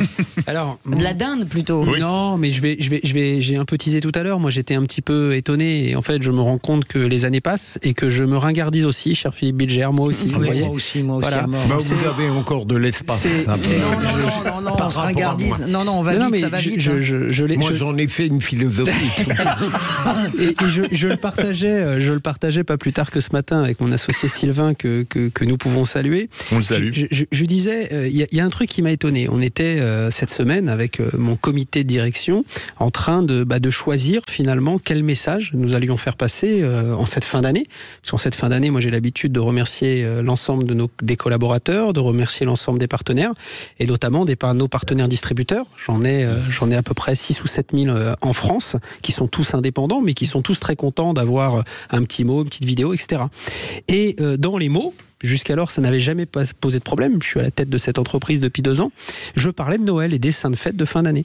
Et là, on me regarde, on me dit non, tu peux parler de la fin d'année, souhaiter de joyeuses fêtes de fin d'année, mais il faut pas le mot Noël et il faut pas de référence religieuse. Et là, je me suis dit, mais vers quel monde va-t-on ? Je ne dis pas qu'attention que j'ai raison, mais je dis jusqu'à preuve du contraire. La question peut se poser, et elle s'est posée dans un certain nombre de collectivités, dans la collectivité dans laquelle je suis. Et là, effectivement, il n'y a pas de biais à avoir, il y a un consensus à trouver et la minorité rejoint la majorité. Mais dans une entreprise qui est la mienne, qui est celle de mon associé Sylvain, nous, on a fait le choix de parler de Noël.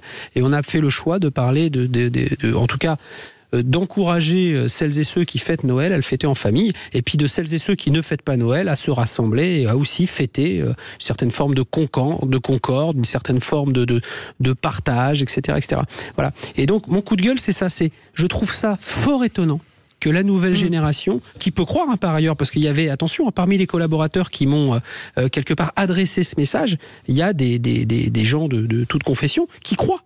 Mais pour eux, ça paraissait déplacé, hors de propos, que de parler de Noël pour souhaiter de joyeuses fêtes de fin d'année. On dit le père quoi alors ? Le père fête ? Je sais pas, Cécile. C'est un vrai sujet. C'est un sujet, Sébastien, qui est très important et je le trouve inquiétant. Moi, je le trouve inquiétant. Je pense à, par exemple, moi, je suis frappé de voir à quel point il y a des gens évidemment que je ne déteste pas parce qu'ils sont comme ça, qui sont très mal à l'aise avec ce qui demeure, avec ce qui dure. Je pense à François-Xavier Bellamy, qui au contraire avait écrit un beau livre sur ce qui doit demeurer. Mais évidemment. Je ne comprends pas pourquoi certains sont véritablement épris de la nouveauté en tant que telle. Alors, on n'est pas obligé d'être aussi archaïque que moi, mais tout de même, le problème que Françoise vous soulevez... Mais je suis aussi archaïque que vous, cher Philippe Bilger. Françoise Degois, vous êtes archaïque aussi ? Oui, bien sûr, parce que je pense que c'est une mauvaise interprétation de la laïcité. La laïcité, c'est le droit de pas croire et c'est le droit de croire. Et donc, moi, je n'ai aucun problème à souhaiter joyeux Noël à tout le monde, même si je suis officiellement baptisé de confession catholique, mais je ne crois pas, moi je suis une athée, en tout cas en ce qui concerne Dieu, voilà, mais je souhaite joyeux Noël parce que c'est culturel. Je n'ai aucun problème à souhaiter Rak Sameach pour Pessah, pour mes amis juifs ou pour le Kippour, et j'ai aucun problème à souhaiter la fin de l'Aïd et bon Ramadan à mes amis musulmans. Ça, c'est vraiment être totalement, en réalité, c'est être totalement sectaire que de vouloir supprimer la mention de Noël. En réalité, c'est du sectarisme inversé. C'est ça qui est un peu... Et il y a plein de gens de confession, que ce soit musulmane ou tous juive, les copains musulmans qui fêtent Noël. Oui. Et les copains juifs aussi, bien sûr. Avec moi, avant de prendre notre gagnante, je viens de recevoir un très joli message de Noël où on me dit: bonjour, tu as pris un coup de vieux, mais t'es quand même magnifique. Merci beaucoup. Ça me fait vraiment plaisir. Allez, petit cadeau de Noël. Alors, merci cet Aurélien, hein, c'est si gentil, ça me fait plaisir. Et c'est le moment de vous offrir à vous un joli cadeau de Noël qui nous a donc appelé au 0826 300 300. Ça vient de Montpellier, c'est Agnès qui était le 3e appel au standard. Bonsoir Agnès. Bonsoir tout le monde. Comment ça va Agnès ? Ça va très très bien, tout va bien. Alors Agnès, on va faire sonner la petite clochette pour savoir ce que vous avez gagné sous le sapin. Eh bien, écoutez bien, vous avez gagné votre coffret d'une valeur de 300 €, comprenant une sublime enceinte connectée, la Bubble Lamp Design avec un chargeur à induction, votre enceinte radio étanche pour écouter Sud Radio, bien entendu, sous la douche ou où vous voulez, et d'autres surprises et connectées de la marque française Lexon. Et vous pouvez aller voir ces superbes objets sur lexondesign.com et on vous félicite forcément. Bravo. Agnès. C'est magnifique, merci beaucoup. C'est la première fois que vous gagnez un cadeau à la radio ? Oui, là, franchement, je suis ravie. Ça fait un beau cadeau de Noël. Fidèle de Sud Radio ? Oui. Eh bien, il faudra continuer. Voilà. Et vous allez faire quoi à Noël au fait, je ne sais plus quoi dire. Moi.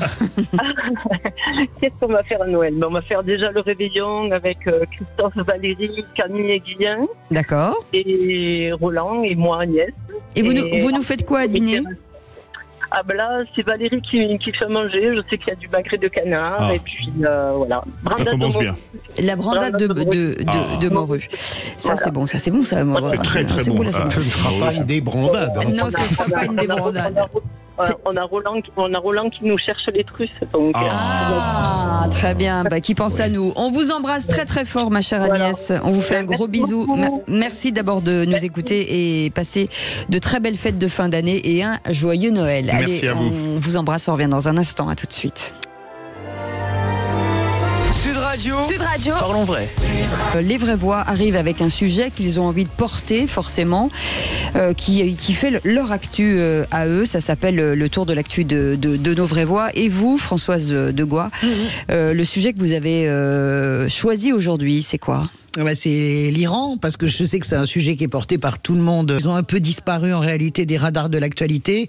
Baroyer, ça veut dire pour en farsi. Et en fait, cette chanson a fait le tour du monde. Elle a même été reprise par Coldplay en concert en direct, parce que celui qui a écrit cette chanson, si vous voulez, a regardé l'ensemble des messages sur l'ensemble des réseaux sociaux pendant les manifestations iraniennes, et il a pris finalement le cœur des gens. Donc dans cette chanson, on est pour que les guépards ne disparaissent pas, on est pour la liberté des femmes, on est pour la liberté des homosexuels, et baroyer, ça veut dire pour. Voilà, je voudrais penser à eux, aux Iraniens. Je sais qu'autour de cette table, vous êtes tous absolument acquis à cette cause, et pensez à la famille de Masha Amini. Je vous rappelle que elle a reçu de l'Union européenne. C'est la jeune fille qui a été tuée au début Kurde qui a été tuée, qui a tout déclenché. Elle a reçu le prix Sakharov, et tous les députés européens, d'ailleurs transcourants, se battent pour faire pression sur le gouvernement iranien pour qu'il laisse venir la famille de Masha Amini à Strasbourg pour qu'elle reçoive ce prix Sakharov. Moi, je suis très émue. Les ondes, c'est la radio, ça touche partout dans le monde, ça touche le cœur de tout le monde. Donc je voulais juste vous dire, Zengedi, ça veut dire vive la liberté en iranien, et vous dire que on est là, nos cœurs sont avec vous. Et puis le régime n'a pas bougé encore. Ah oui, une extraordinaire iranienne, vous connaîtrez son nom, Françoise, qui est incarcérée, qui a reçu le Nobel de la paix. Extraordinaire cette femme.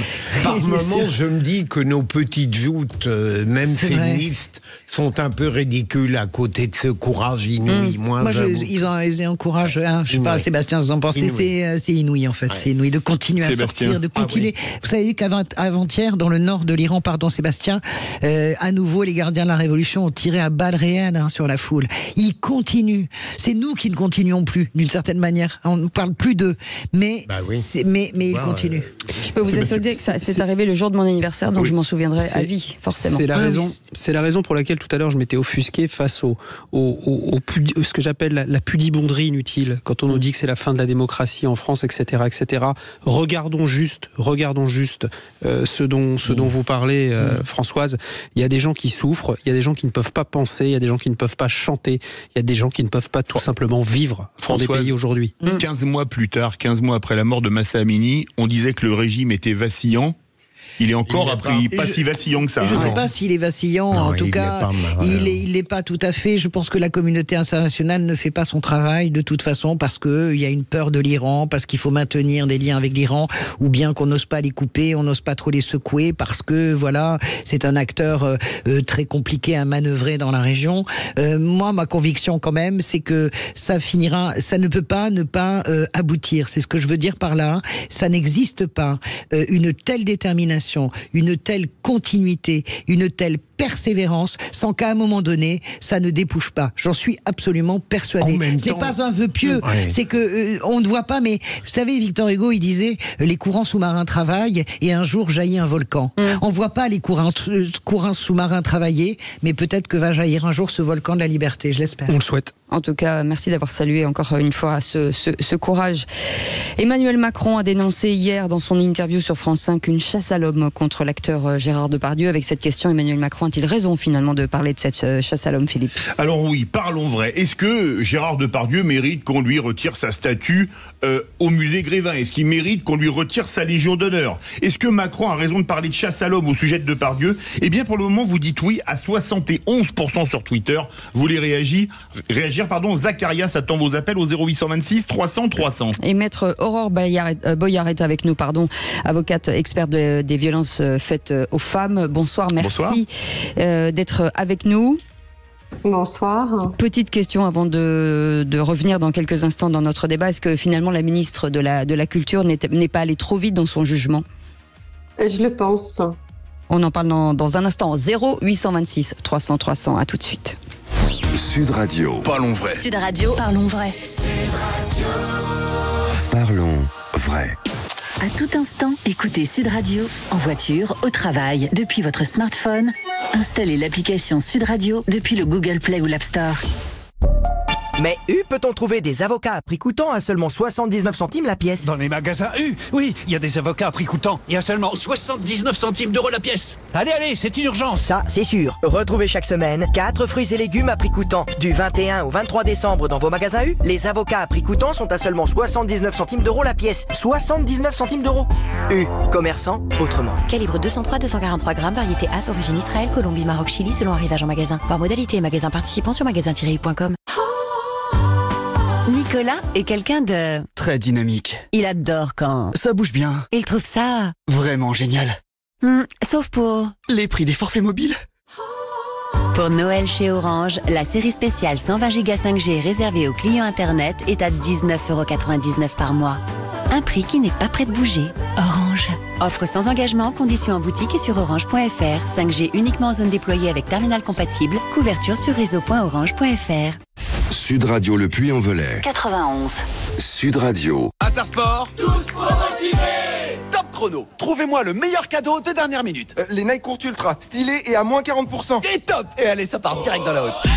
Avec Intersport, gagnez le dernier match avant Noël. Jusqu'au 24 décembre et pour les membres du programme de fidélité, la Team Intersport, les sneakers Nike Court Royal sont à 41,99 € au lieu de 69,99 €, soit 40% de réduction.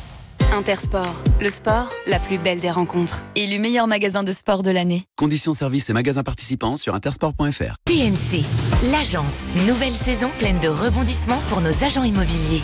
Nouveaux défis, nouvelles destinations. Des lieux encore plus exclusifs, étonnants, secrets. De Paris au Costa Rica, en passant par New York, Marrakech ou le Luberon. L'agence, ce soir sur TMC et en streaming sur MyTF1. Joyeux Noël aux familles qui réveillonnent le 24, le 25 ou les deux. Et aux impatients pressés de se retrouver et de partager des cadeaux comme l'apéro. En ce moment chez Picard, découvrez notre collection de produits apéritifs à partir de 3,70 € et gagnez du temps avec le Click and Collect dans tous nos magasins en commandant sur picard.fr et l'appli Picard. Picard, pour le bon et le meilleur. Pour votre santé, bougez plus. Dernière minute pour profiter des prix cadeaux chez Conforama. Comme l'aspirateur balai multifonction Reventa à 129 €, soit 70 € de remise. C'est ça, un prix cadeau. Conforama. Jusqu'au 25 décembre, voir conditions sur conforama.fr. Les vraies voix Sud Radio, 17h-20h, Philippe David, Cécile de Ménibus. Bienvenue dans cette belle maison Sud Radio. On est très heureux de vous accueillir assez régulièrement. Philippe Bilger qui est avec nous. Ça va mon Philippe? En pleine forme. Ah, c'est bientôt et les pas vacances. Parce que l'émission se termine, au contraire, elle pourrait durer. Ah oui, c'est vrai. C'est vrai qu'elle pourrait durer. J'aime pas. Qu'est-ce que vous avez de quoi? Je sais pas comment vous maîtrisez l'art du compliment et de la gifle en même temps. Je n'ai pas giflé là. Non, il n'a pas giflé. Mais non, pas du tout. Mais ce eût été son métier, n'oubliez pas. Oui. Ouais, non, mais avec vous, je ne fais que des caresses, ma chérie. Tu parles. J'ai beaucoup de mal à dominer. Parce que vous avez peur. Mais j'aurais pas. Mais il y a quelque chose. Philippe Bilger n'a pas peur. Il n'a peur de rien. Il y a quelque chose de macroniste. Sur le plan intellectuel, je n'ai peur de rien. Oui, moi non plus. Physiquement, j'ai très peur de Alors, je pense quand même qu'il y a un petit quelque chose d'Emmanuel Macron en vous et de Gabriel Attal. Il y a longtemps qu'on n'en avait pas parlé. Vous me flattez. Allez. Vous me flattez. Et Sébastien Ménard est avec nous tout de suite, le coup de projecteur des vraies voix. Les vraies voix Sud Radio, le coup de projecteur des vraies voix. C'est un immense acteur, il a servi les plus beaux textes. Lui aussi, c'est un génie de son art, complet. Il a fait connaître la France, nos grands auteurs, nos grands personnages dans le monde entier. Et je le dis en tant que président de la République, mais aussi en tant que citoyen, il rend fier la France. Emmanuel Macron dénonce donc une chasse à l'homme contre Gérard Depardieu. Ces propos tenus par le président hier provoquent bien sûr un concert de réactions indignées chez les féministes et dans les rangs de la gauche. Le chef de l'État désavoue la ministre de la Culture qui voulait remettre en cause la Légion d'honneur de l'acteur Gérard Depardieu, accusé de viol et critiqué pour ses propos orduriers tenus en Corée du Nord et récemment divulgués dans un documentaire, Philippe. Alors parlons vrai, est-ce que lui supprimer la Légion d'honneur, retirer sa statue du musée Grévin, ça fait pas un peu beaucoup? Est-ce que la présomption d'innocence est piétinée puisqu'il est mis en examen mais il n'est toujours pas jugé et c'est pas parce qu'on est mis en examen qu'on est condamné? Est-ce qu'on n'en fait pas un peu trop pour Depardieu? Macron a-t-il raison de parler de chasse à l'homme au sujet de Depardieu? Vous dites oui à 71% sur Twitter. On attend vos appels au 0826 300 300. Et pour en parler, maître Aurore Boyard est avec nous, avocate experte sur les sujets de violences faites aux fans. Bonsoir, merci d'être avec nous. Tour de table. Philippe Bilger, forcément, est-ce que vous allez dans le sens d'Emmanuel Macron. C'est une chasse à l'homme. Est-ce que c'est trop? Est-ce que finalement on l'accuse déjà et on le sans savoir vraiment? Ma chère Cécile, je vais d'autant plus dans le sens d'Emmanuel Macron que lui-même a suivi le sens que j'ai donné dans un tour de table de l'actualité qui évidemment a été écouté avec beaucoup d'attention à l'Élysée. J'avais soutenu et je confirme que en réalité je comprends que le citoyen à l'origine, ayant appris ce qu'on pouvait reprocher à Gérard Depardieu, une gloire artistique nationale, avait le droit de formuler des appréciations au titre de l'actualité qui nous sollicite tous. Il y a un moment donné où la chasse à l'homme a pris la relève et où notamment vous avez évoqué le musée Grévin, vous avez évoqué complément d'enquête d'ailleurs, paraît-il très discuté à l'heure actuelle, ou sa Légion d'honneur, où il me semble que j'ai plus d'indulgence pour le chassé que pour le chasseur. Il y a un moment où l'inquisition devient tellement oppressante et injuste qu'on peut dire que, au fond, le coupable possible suscite une forme d'empathie, et surtout lorsqu'il est à terre. Je développerai pas tout ça. Françoise Degois. Moi, j'ai pas d'empathie pour Gérard Depardieu. Je ne suis pas d'accord avec Emmanuel Macron, parce que là où je rejoins complètement ce qu'on peut imaginer sur la présomption, je pense que la Légion d'honneur, c'est trop tôt, il n'y a pas de condamnation. Le musée Grévin, il faut bien rappeler pourquoi, c'est parce que c'est par peur de troubles à l'ordre public, c'est-à-dire que la statue a provoqué des engueulades, et c'est pour ça qu'on l'a retiré. C'est pas Grévin qui a dit oulala, il est méchant, on le retire. C'est pas du tout ça. Mais par contre, moi, je suis sidéré de la position du président de la République. Il est président de la République. Vous comprenez bien. Le problème, c'est que c'est pas vous, Philippe Bilger, qui émettez ce point de vue, ou moi, Françoise Degois, ou Sébastien Ménard. Nous sommes des commentateurs de l'actualité. Éventuellement, on peut réfléchir aux choses, mais nous ne sommes pas en situation. Il est Emmanuel Macron. Il est le président de la République. Là encore, cet homme, son numéro d'acteur sur le plus grand acteur, l'immense acteur que c'est, on s'en fout. Il est président de la République, il a fait de la violence faite aux femmes, si vous voulez, la grande cause de, je ne sais pas, je sais pas combien il a eu de grandes causes en réalité dans ce quinquennat, l'écologie sera ou ne sera pas, enfin bon bref, il y en a plein. Mais donc sinon il fait du bruit avec la bouche, je comprends très bien ce qu'il veut dire sur Gérard Depardieu, mais il ne peut pas n'aller que dans un sens, il est président de la République, c'est pas Toto et Lolo au café du commerce comme on pourrait commenter l'actu, toi et moi, quand on boit un petit café, ça n'est pas vrai, donc il ne se tient pas comme d'habitude. Qu'est-ce que ça envoie comme exemple? Gérard Depardieu, tout le monde pense que c'est un gros dragueur et un gros lourd, et on a le président de la République qui le défend en disant oh là là, mais ça n'a aucun sens. Il doit mesurer ce qu'il est, ce qu'il porte lui. Sébastien Ménard. Alors, faisons le tri. C'est compliqué. Parce qu'il est presque d'accord avec moi là-dessus, je suis sûr. Non, en fait, moi je suis d'accord avec vous, Philippe Bilger. Il y a une histoire du chasseur, et là, moi j'ai un vrai problème qui n'est pas qu'un problème intellectuel ou un problème politique, j'ai un problème éthique. Parce que j'ai regardé encore les propos qui, dans le contexte ou sortis du contexte, qui ont été prononcés par Gérard Depardieu en Asie, ils sont abjects. Particulièrement abject. Voilà. Et je m'étais promis de ne plus dire de gros mots, mais ce sont des propos dégueulasses. Voilà. Il y a pire, vous avez déjà fait pire. J'ai fait pire, mais vous avez vu que je me soigne depuis 3 mois. Ah ben bravo. Voilà. Et ça donne beaucoup de classe à vos propos, même quand ils ne sont pas pertinents. Bravo Philippe Bilger, merci. Tu vois, au bon accueil. On peut me les retourner.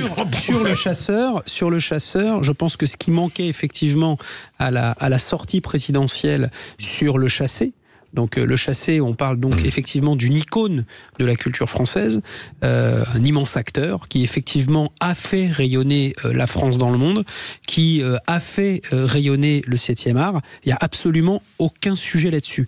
Et que Gérard Depardieu soit actuellement victime d'une chasse à l'homme, une chasse à l'homme médiatique, c'est évidemment totalement incontestable. Mais évidemment, là où je suis d'accord avec Françoise, c'est que quand j'écoute les témoignages, et encore une fois, il est jusqu'à cet instant présumé innocent. Voilà. Mais quand j'écoute les propos d'un certain nombre d'une journaliste étrangère qui raconte sa rencontre avec Gérard Depardieu, etc. Enfin, on est à un moment donné, on a pu admirer PPDA, on peut admirer Gérard Depardieu, on a pu admirer pour ce qu'a fait à titre de producteur à Ravenstein, etc. Mais à un moment donné, le chasseur est tellement abject, le chasseur est tellement, je dirais, en dessous de ce que l'éthique humaine... Le chasser, tu veux dire. Que moi je retiens qu'il restera un immense acteur, mais je pense qu'effectivement, si ce qui lui est reproché, ce qui lui est reproché est prouvé, s'il est condamné, ça viendra entacher considérablement l'icône qu'il a été jusqu'alors. La fin est très bonne, Sébastien. Vous êtes d'accord avec le président Boyard. Pardon, Aurore. Maître Aurore Boyard. Après ce tour de table de 2h30. Excusez-moi. Allez-y, maître. Alors, on a changé de jour. Je ne sais pas si vous êtes rendu compte, Aurore, on a changé de jour. Je me suis même posé la question de savoir. Non, c'est bon. Ils m'ont oublié. Allez-y. Voilà. Alors, en fait, moi, je trouve que le positionnement d'Emmanuel Macron est absolument abject, en fait, pour les victimes. Je rejoins parfaitement ce que dit Françoise. On ne peut pas, quand on est président de la République, dire ce qu'il a dit. Chacun est libre de penser ce qu'il pense de cet immense acteur. Ok, très bien. Mais moi, j'ai cette phrase d'Albert Camus, quand même. Je pense qu'on peut rappeler des choses. Qui dit qu'un homme, ça s'empêche. Et lui, il va beaucoup plus loin. Dans son discours de réception au prix Nobel de littérature à Stockholm, on est le 10 février 1957, il dit clairement « Je ne puis vivre personnellement sans mon art, mais je n'ai jamais placé cet art au-dessus de tout. S'il m'est nécessaire, au contraire, c'est qu'il ne se sépare de personne et me permet de vivre tel que je suis au niveau de tous. » C'est-à-dire que ces personnes, ces personnalités qui sont admirées partout dans le monde, n'ont pas le droit, je dirais quelque part, de s'oublier. Il y a des propos qu'on ne peut pas tenir parce que justement, ce sont des personnes qui sont des personnes publiques. Lorsque le président de la République vient de dire que Gérard Depardieu c'est un immense acteur, peut-être, mais justement la question à se poser, c'est est-ce qu'un immense acteur peut se permettre de tenir des propos aussi dégueulasses, pour reprendre ce qu'a dit Sébastien tout à l'heure. Après, le fait qu'aujourd'hui, il y en ait qu'il est jugé et condamné, je ne suis pas d'accord. Il y a une présomption d'innocence, il va y avoir une enquête, il est mis en examen. On n'a pas accès à cette enquête. Moi, je ne sais pas ce qui s'est passé, viol ou pas viol, je n'en sais absolument rien. Et je suis très attachée à cette présomption d'innocence. Et je trouve qu'effectivement, cette espèce de tribunal médiatique, ça ne va pas. Ça, c'est certain. En fait, on mélange tout. C'est-à-dire qu'on ne peut pas l'excuser. Oui. C'est ça. Non, mais Aurore, honnêtement, vous êtes d'accord avec le fait que la question qu'on doit toujours se poser, comme se l'a posé Guy Debord, c'est d'où parle-t-on ? La question, c'est que, je le redis, on parle de l'Élysée et on parle du président de la République. Il n'a pas marché sur ses deux jambes hier, Emmanuel Macron. Il aurait mieux fait de dire. Il aurait mieux fait de dire. On va enquêter. Je n'ai rien à dire. Président, mais c'est horrible. Il a eu raison de dire ça. C'est horrible pour les femmes victimes, Philippe. Vous entendez le président de la République qui dit l'autre c'est un grand acteur. Mais qu'a-t-il dit qu'il soit... Mais il n'a pas dit, il n'a même pas un mot de compassion pour les victimes présumées. Mais enfin, mais puisqu'on ne sait pas, Françoise, on ne sait rien. On ne sait pas, on s'abstient, Philippe. C'est-à-dire qu'en fait, le président, lorsqu'il y a un raz-de-marée scandaleux contre quelqu'un, c'est un courage intellectuel de sa part. C'est aucun courage intellectuel, c'est du populisme pur parce qu'il sait que tout ce qui brille, il faut qu'il soutienne tout ce qui brille. Mais bien sûr que si. Arrêtez votre cinéma. Est-ce qu'on peut laisser parler Aurore Boyard ? Merci beaucoup.